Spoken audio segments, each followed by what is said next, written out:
Hello everyone, how are you? Hope you all are good. So today I am going to discuss last topic of the unit 4, and that is frequency hopping spread spectrum. Okay, so in last lecture I discussed about direct sequence spread spectrum. Now I will discuss frequency hopping spread spectrum, FHSS. Actually direct sequence spread spectrum और इसमें क्या अंतर है, उसमें direct direct sequence spread spectrum में हमें coherent detector की जरूरत पड़ती थी, बट एफएचएसएस में नहीं जरूरत पड़ेगी। दूसरा, इंटरफेरेंस जो है ज्यादा बढ़िया इसमें आपको हो पाएगा। इंटरफेरेंस की आप कम कर सकते हैं इसमें ज्यादा। और दूसरी बात कि इसमें मोर सिक्योर है in comparison to direct sequence spread spectrum. Okay, so start करते हैं frequency hopping spread spectrum. So frequency hopping spread spectrum is a method of transmitting radio signals by rapidly changing the carrier frequency among many frequencies occupying a large spectral band. The changes are controlled by a code known to both transmitter and receiver. इसका क्या मतलब हुआ कि हम इसमें जो signal modulated signal को हम ट्रांसमिट करते हैं, इसमें क्या करते हैं, एक जो हमारा बैंडविड्थ होता है उसके फ्रीक्वेंसी को कई पार्ट में हम डिवाइड कर लेते हैं और किसी एक पार्टिकुलर पार्ट से हम सेंड करते हैं अपना डेटा। तो वो कैसे डिवाइड होता है, जो स्प्लिट होता है एक पर्टिकुलर बैंडविड्थ कई सारे छोटे छोटे बैंडविड्थ में जो डिवाइड होता है, वो कौन डिवाइड करता है, एक नोन कोड होता है जिसको हम पीएन कोड भी कहते हैं, जो ट्रांसमीटर को ही पता होता है और रिसीवर को ही पता होता है। ओके, ये सिंथेसाइजर एक पीएन कोड होता है, उसको सिंथेसाइजर द्वारा उसको हम फ्रीक्वेंसी में कन्वर्ट करते हैं। ठीक है, तो यहाँ तक यह है, और वो कोड ट्रांसमीटर एंड रिसीवर दोनों को पता होता है। So due to repeated switching of the carrier frequency during radio transmitter, it reduces interference and avoid interception.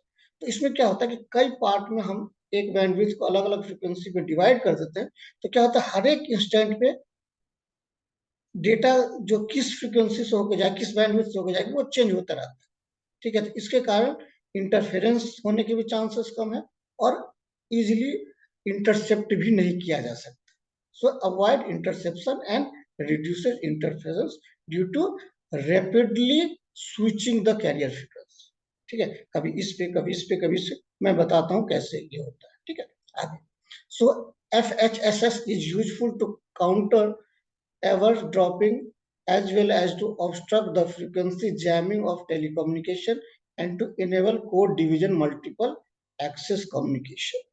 Okay, so it can also minimize the effect of unintentional interference. ठीक है, तो इसको भी ये मिनिमाइज करता है। ठीक है, सो आगे चलते हैं। इसमें हम क्या करते हैं कि या तो टू एरे एफएस के ले सकते हैं या एम एरे एफएस के। तो ये टू एरे के लिए नहीं, ये ज्यादातर जो यूजफुल है वो एम एरे एफएस के।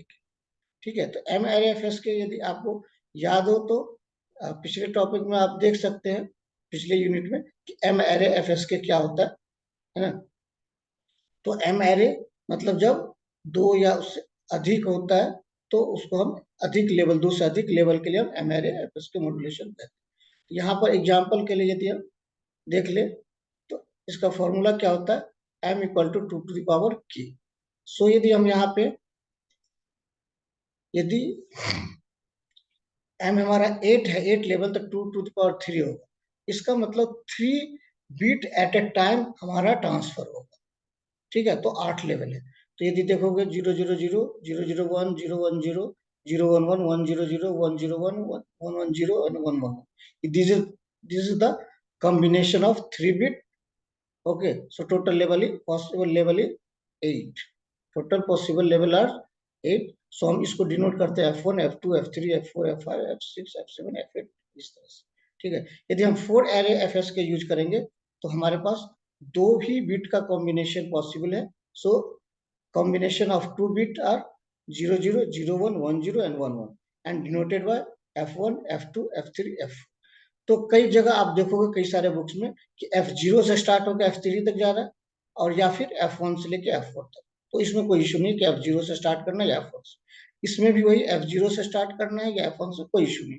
F0 टू F7 भी जा सकते हैं, F1 टू F8 भी जा सकते हैं, नो इशू। ओके। सो यदि आप देखोगे कि क्या होता है कि जैसे इसमें कैसे ट्रांसफर होता है सिग्नल ट्रांसमीटर, तो ये मान लो ये चैनल असाइनमेंट चैनल को कैसे असाइन किया गया। तो ये हमारा F1, F2, F3, F4, F5, F6, F7, F8, ये एक बैंडविड्थ को हम 8 अलग अलग बैंडविड्थ में हमने डिवाइड कर दिया। ठीक है। और यहाँ पे है फ्रीक्वेंसी और यहाँ टाइम है, तो ये अलग अलग टाइम में है, तो ये अलग अलग टाइम पे जाता है। तो मान लेके सबसे पहले कौन जा रहा है, F5 सबसे पहले जा रहा है, सबसे पहले F5 इस बैंडविड्थ से जाएगा, तो यहाँ गया। तो जब तक कोई जो थेफ्ट होगा, जो अननोन लिसनर होगा, वो क्या करेगा कि जैसे इसको डिटेक्ट करने की, इंटरसेप्ट करने की कोशिश करेगा, तब तक सिग्नल कहाँ चला जाएगा, कहीं और चला जाएगा। यहाँ दो, मतलब यहाँ F8 पे, तो यहाँ पे F8 पे आ गया, ये सेकंड वाला F8 पे आ गया। उसी तरह जब तक यहाँ इंटरसेप्ट करने की कोशिश करेगा, तब तक सिग्नल कहीं और चला जाएगा, मतलब ये 3, मतलब ये F3 पे, तो ये आ गया F3 पे। फिर कहीं यहाँ पे डिटेक्ट करना है, तो ये कहीं और चला गया 4, कहाँ पे, F7 पे, तो ये F4 कहाँ गया, F7 पे आ गया। देख रहे, ये 4, F7, ये 1 F5 पे, ये 2 F8 पे, 3 F3 पे, 4 F7 पे। यहाँ पे इस तरह से हम असाइन कर दिए चैनल। ठीक है। और ये सब रैंडम कोड के द्वारा होता है। क्लियर। अब देखते हैं इसका ब्लॉक डायग्राम कैसे होता है। एक एक आपका ट्रांसमीटर हो गया, एक रिसीवर हो गया। ठीक है। ठीक है। तो यदि आप देखोगे, इसमें क्या है, सबसे पहले बाइनरी डेटा आ गया, एफएस के मॉड्यूलेटर है, और यहाँ पे एक सीनो को सीडो नॉइज बिट सोर्स जो है, चैनल टेबल है, जो आपने चैनल असाइनमेंट देखा हुआ है, फ्रीक्वेंसी सिंथेसाइजर है, जो इसको यहाँ पे एक फ्रीक्वेंसी में कन्वर्ट कर देगा डेटा को। और यहाँ पे एफ एच स्प्रेडर है, यहाँ पे सिग्नल, ये बैंड पास फिल्टर लगा हुआ है, यहाँ से हमें क्या सिग्नल मिलेगा, एफ सी प्लस, यहाँ पे आपका ये एफ पी मान लें या एफ सी मान लें, तो F C plus F P यहाँ पे सिग्नल पास हो जाएगा। ठीक है, क्योंकि ये बैंड पास फिल्टर, यहाँ पे बनेगा F C plus F P and F C minus F P, लेकिन यहाँ F C minus F P नहीं जाएगा, क्योंकि बैंड पास फिल्टर है, तो F C plus F P यहाँ से ट्रांसमिट होगा। फिर यहाँ पे रिसीवर एंड पे रिसीव हुआ, यहाँ से फिर से वही same thing, pseudo noise bit source यहाँ पे जनरेट किया, एक जो चैनल असाइनमेंट बनाया, उसके बाद इसको कन्वर्ट किया सिंथेसाइजर एफ में। फिर यहाँ पे आ गया आपका, यहाँ पे जो वहां से ट्रांसमिट हुआ था एफ सी प्लस एफ, यहाँ पे बैंड पास से फिर F C plus F P, और यहाँ पे जो ऐड हुआ था एक आपका F P and F P पे ऐड हुआ था, तो यहाँ पे जब बैंड पास से पास होगा तो केवल एफ सी मिलेगा, और यहाँ पे फाइनली वी एफ एस के डिमोडुलेट होगा, फिर फाइनली आपको बाइनरी डेटा यहाँ पे मिल जाएगा। ये आपका क्या है, रिसीवर एंड हो गया। अब there are two types of एफएचएस।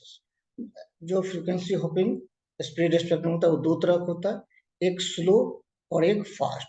Slow frequency hopping spread spectrum में क्या होता है, TC is greater than equal to TS, मतलब chip duration is greater than equal to signal duration और सिंबल ड्यूरेशन। ओके। सो इसमें हम देखते हैं कैसे होता है। अब देखो, ये यहाँ पे हमने क्या किया है कि यहाँ पे ये टाइम है, यहाँ पे ये फ्रीक्वेंसी है, यहाँ पे 0 1 1 0 1 1 0, मतलब यहाँ पे के की वैल्यू क्या है, 2 है, और एम की वैल्यू 4 है। ठीक है, M equal to 2 to power क्या होता है, तो के की वैल्यू 2, मतलब 2 बीट एट ए टाइम लेना है, और टोटल पॉसिबल 4 लेवल है। तो हमने 2 बीट एट ए टाइम लिया, 2 बीट एट ए टाइम लिया, तो हमको एक फ्रीक्वेंसी को 4 पार्ट में डिवाइड करना है। तो देखिए, ये एक फ्रीक्वेंसी को 1 2 3 4 पार्ट में, फिर और टोटल फ्रीक्वेंसी को भी 4 पार्ट में डिवाइड किया गया।